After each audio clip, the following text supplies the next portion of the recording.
ॐ अज्ञानतिमिरन्धस्य ज्ञानञ्जनशलाखया चक्षुरुन्मिलितं येन तस्मै श्रीगुरुवे नमः। नमो ॐ विष्णुपदाय कृष्णप्रेष्ठाय भूतले श्रीमते भक्तिवेदान्तस्वामिनिति नामिने। नमस्ते सरस्वती देवे गौरवाणी प्रचारिणे निर्विशेषशून्यवादी पाश्चात्यदेशतारिणे। जय श्री कृष्ण चैतन्य प्रभु नित्यानंद श्री अद्वैत गदाधर श्रीवासदि गौर भक्तवृंद। हरे कृष्णा कृष्ण कृष्णा हरे हरे, हरे राम राम राम हरे हरे। हरे कृष्णा। तो पिछली कथा में हम कुछ बड़ी महत्वपूर्ण बातें जो हैं उसके बारे में चर्चा कर रहे थे। किस प्रकार से पृथु महाराज की मानसिकता इतनी महान थी। उन्होंने कभी नहीं सोचा ये सारा राज्य मेरा है।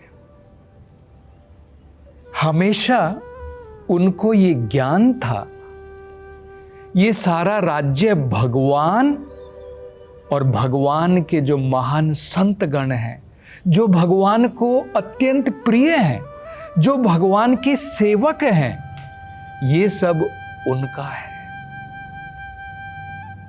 और क्योंकि इन महान संतों का सबसे महत्वपूर्ण कार्य लोगों को आध्यात्मिक ज्ञान प्रदान करना है, इसलिए ये कार्य, शासन करने का कार्य, पैसा, अर्थ वगैरह, इकोनॉमिक डेवलपमेंट, अर्थव्यवस्था का कार्य इन्होंने क्षत्रिय और वैश्यों को सौंप दिया है। वो उसके कस्टोडियन हैं। क्षत्रिय और वैश्य जो है वो उसके प्रोप्राइटर, मालिक नहीं है। मालिक तो भगवान और उनके महान सेवक भक्तगण हैं। ये जो है पृथु महाराज की समझ में था। ये बड़ा सुंदर उदाहरण दिया जाता है। जैसे बैंक में जो अकाउंटेंट होता है, जो कैशियर होता है, वो केवल उस पैसों का रखवाला है, कस्टोडियन है। वो पैसे उसके नहीं हैं, वो पैसे बैंक के होते हैं। तो ये बहुत महत्वपूर्ण जो है। और इसलिए हम देखते हैं कि राजा जो होते थे वेद शास्त्रविद हुआ करते थे। उनको सभी वेदों का, शास्त्रों के निष्कर्ष का, कंक्लूजन का उनको ज्ञान होता था। और वो अपनी मन मर्जी से राज्य नहीं चलाते थे। वो इन महान संतों के द्वारा दिए गए निर्देश के अनुसार, भगवान ने वेदों के अंदर में, भगवान ने भगवत गीता में, शास्त्रों में क्या कर्तव्य बताया है राज्य का, राजा को अपना राज्य कैसे चलाना चाहिए, उसके अनुसार, मतलब वेदों के अनुसार और महात्मा गणों के, साधुओं के उनकी दिशा के अनुसार, डायरेक्शन के अनुसार वो अपना राज्य चलाते थे। ये समझ करके कि ये राज्य मेरा नहीं है, ये तो मैं एक प्रतिनिधि के रूप में हूँ भगवान का, ये सब भगवान और महान भक्तों का है, ये समझ करके जो है वो हमेशा राज्य चलाते थे। तो इसलिए ये हम सबको भी हमारे लिए बड़ा महत्वपूर्ण है। हमारे मन से ये मानसिकता निकाल देनी चाहिए। ऑफ कोर्स आजकल क्या हो गया है, लोगों ने जो है इसका दुरुपयोग किया है। लोग जो हैं वो वेद शास्त्र वित्त भी नहीं है, लेकिन एक सन्यासी का भेष धारण कर लेते हैं। उनका विचार क्या रहता है, मुझे कठोर परिश्रम करने की ज़रूरत नहीं पड़ेगी, बस घर घर चला जाऊंगा, भिक्षा मांग लूँगा, पेट भर लूँगा। कई बार तो ऐसा भी होता था, स्वयं भक्तिवेदांत स्वामी प्रभुपाद जी जो हैं कलकत्ता में एक इंसिडेंट बताते, घटना बताते हैं। वो कहते हैं कि उन्होंने खुद देखा है कि एक व्यक्ति साधु का भेष भर के आता था और दिन में जो है साधु के वेश में घूमता था, घर घर जाकर के पैसा लोगों से जो है दान के रूप में कलेक्शन करता था, और बाद में शाम को जो है ऑर्डिनरी आम व्यक्ति की भांति सिनेमा घर में दिखता था, कहीं पर जो है घूमता हुआ नजर आता था। तो कई बार क्या होता है, लोगों ने जो है इसका दुरुपयोग प्रारंभ कर दिया है, लोगों की समझ में है, लोग जो है उसको एक प्रकार से एक्सप्लॉइट करते हैं, ये सोच करके कि भाई भारत के लोग जो है धार्मिक हैं तो उसका शोषण करना प्रारंभ करते हैं। ठीक है भाई, लोग धार्मिक हैं, लोग दान पुण्य करेंगे, अगर मैं भगवे कपड़े पहन लूँगा तो लोगों से मैं जो है दान ले सकता हूँ और अपना जीवन सरल हो जाएगा, मुझे कहीं पर काम करने की ज़रूरत भी नहीं पड़ेगी। तो इसके कारण कई बार जो है लोगों का साधुओं के ऊपर से, महात्माओं के ऊपर से भरोसा निकल गया है। लेकिन फिर भी हमें समझना चाहिए कि ये कैटेगरी के लोग अलग होते हैं, अन्यथा जो महात्मा गण हैं, जो साधु गण हैं, वो अपना पेट भरने के लिए लोगों के घरों में भिक्षा लेने के लिए नहीं जाते हैं। ये उनका कार्य है, क्योंकि जैसे वेदों में बताया है सब कुछ भगवान का है, और क्योंकि अलग अलग कार्य भगवान ने बांटे हैं। सबसे महत्वपूर्ण कार्य है लोगों को दिशा दिखाना। अगर पेट ये कहना प्रारंभ कर दे कि भाई सारा खाना तो मैं उत्पादन करता हूं, सारी ऊर्जा मैं उत्पादन करता हूं, मैं क्यों सिर को दूं, भेजे को, सर को मैं ऊर्जा क्यों प्रदान करूं। तो अगर सर डायरेक्शन नहीं दिखाएगा तो पेट क्या खाएगा, ये उसको ज्ञान नहीं। तो इसी प्रकार से भगवान ने सबके कर्म का विभाजन किया है। तो भगवान की व्यवस्था क्या है कि साधु महात्मा गण जो हैं उनका बड़ा महत्वपूर्ण कार्य है भगवान की दिशा के अनुसार, वेदों के अनुसार पूरे समाज को डायरेक्शन देना।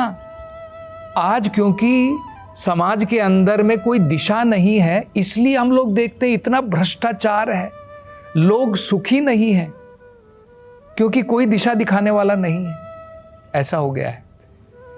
तो उनका अगर वो कार्य है तो भला वो बिजनेस कहाँ से करेंगे, वो कहीं पर कृषि, ये सारे कार्य, व्यवसाय, ये सब वो कहाँ से करेंगे।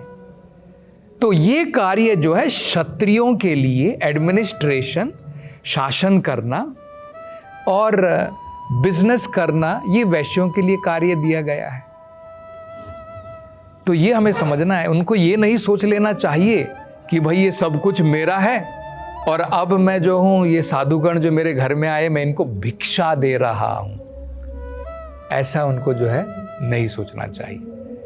तो क्या सोचना चाहिए, जो पृथु महाराज की मानसिकता थी कि ये सब कुछ भगवान और भगवान के श्रेष्ठ महान भक्तों का है, महान सेवकों का है, और मैं केवल उनको, जो उनका है, मैं केवल उसका रखवाला हूँ और उनको मैं ये वापस सम्मान के साथ में प्रदान कर रहा हूँ।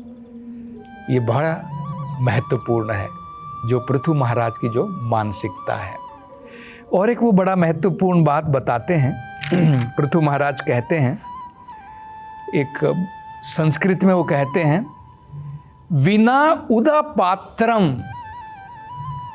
वो कहते हैं जो व्यक्ति ऐसा सोचे कि आप जैसे महान भक्तों ने जो अनुग्रह समाज के ऊपर की है, इन महात्मा गणों ने जो समाज के ऊपर जो कृपा की है,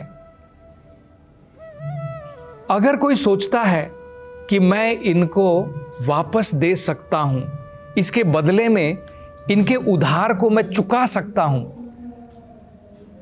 तो कहते हैं विना उदा पात्रम, मतलब वो केवल मजाक कर रहा है। विनोद पात्रम, ये जो है बड़ा सुंदर शब्द है, विना उदा पात्रम। इसके दो मतलब होते हैं। एक मतलब ये है कि इन महान संतों ने जो भी समाज के लिए कार्य किया है उसको वापस प्रदान कर पाना हमारे बस की बात नहीं है। हम उसके बदले में उनको कुछ भी प्रदान नहीं कर सकते हैं, केवल हाथ जोड़ करके। विनोद पात्रम का मतलब होता है, उदा का मतलब होता है पानी, विना उदा पात्रम मतलब अपने हाथ को जोड़ करके हम जो है बड़ी विनम्रता भाव से जो है केवल सर झुका सकते हैं। उसमें एक पानी लेकर के बड़ी आदर के साथ में सर झुका सकते हैं और इन महात्माओं से कह सकते हैं कि हे महात्मागण, आपने जो हमारे ऊपर अनुग्रह की है उसका हम वापस तो हम बदले में कुछ नहीं दे सकते हैं। आपने जो हमारे ऊपर जो कृपा की है उसके बदले में हम कुछ नहीं दे सकते हैं, लेकिन जो है बड़ी विनम्रता के साथ में आपसे केवल हम प्रार्थना कर सकते हैं और आपके जो श्रेष्ठ कर्म हैं आप कृपा करके उनके द्वारा ही संतुष्ट रहिए, क्योंकि हमारे पास में कुछ नहीं है वापस में बदले में देने के लिए। दूसरा विनोद पात्रम का मतलब क्या होता है? इसके दो मतलब देखिए, अगर इसकी संधि विच्छेद करें, विना उदा पात्रम, उदा का मतलब होता है पानी और पात्रम का मतलब होता है अपने हाथों को जोड़ करके हम जब पात्र बनाते हैं उसमें पानी ले करके विनम्रता के साथ में अगर हम प्रार्थना करें वही हम बदले में दे सकते हैं, ये एक है।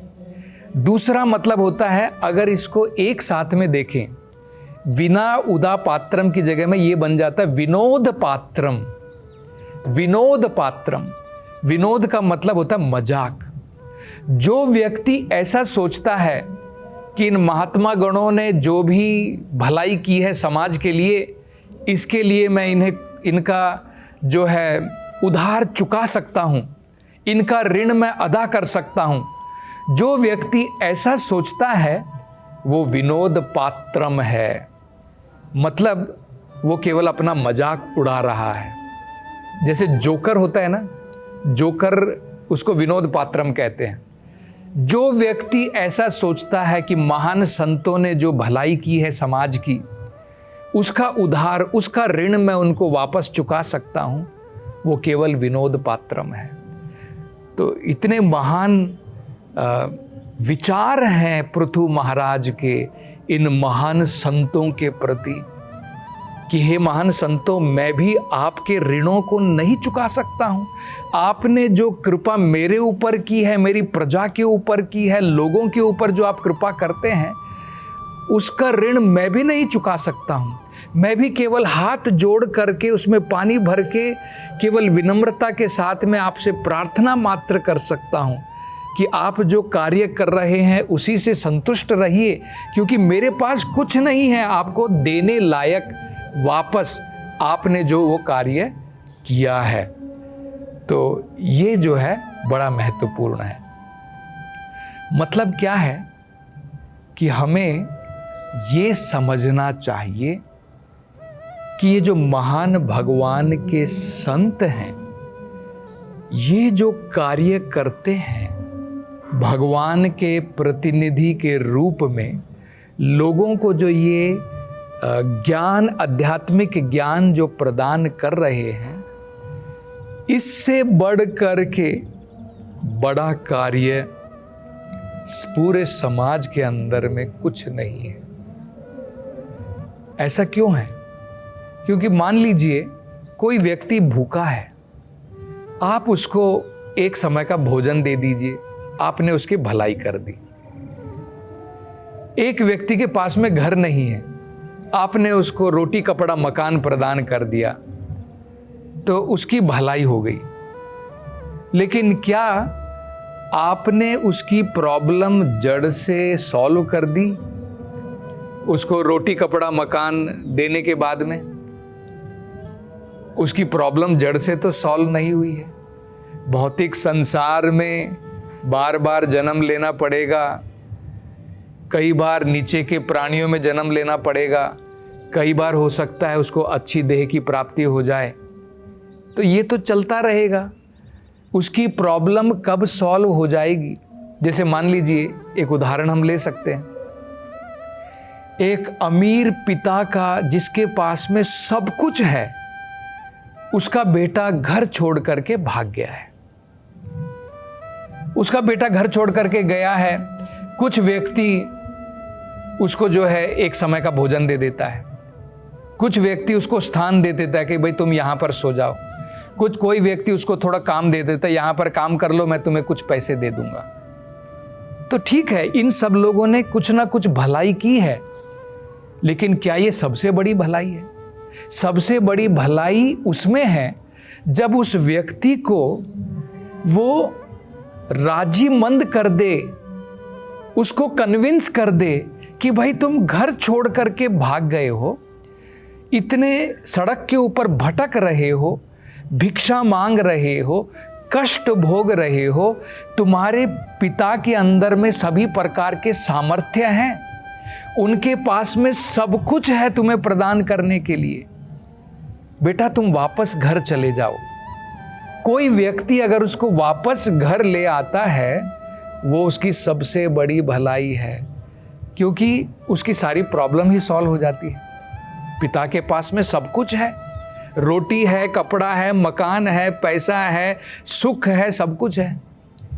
इसी प्रकार से जो महान संतगण भटके हुए लोगों को, जो भगवान की सेवा से भटक गए हैं, माया की सेवा में लगे हैं और अनेकों प्रकार के कष्ट भोग रहे हैं, उनको जो वापस अपने सर्वोत्तम पिता भगवान से मिला दे, भला उससे बढ़िया भलाई क्या है? क्योंकि उसके सारे कष्टों का निवारण ही हो जाएगा। हम अगर दोबारा सतचित आनंद स्वरूप हो जाएं, जैसा भगवान का स्वरूप है, तो बड़ा उससे बढ़िया भलाई क्या हो सकती है? आप जरा सोच सकते हैं। तो इसलिए पृथु महाराज कह रहे हैं कि अगर कोई व्यक्ति सोचता है कि आपके ऋणों को चुका सकता है, तो केवल विनोद पात्रम है। तो और अब अंत में पृथु महाराज के बारे में, अब ये 4 कुमार जो हैं संतुष्ट होकर के वापस लौट जाते हैं, और अंत में अब इस पाठ के अंदर में मैत्रेय ऋषि पृथु महाराज के बारे में क्या बताएंगे, उसकी चर्चा हम अगली कथा में करेंगे। हरे कृष्णा।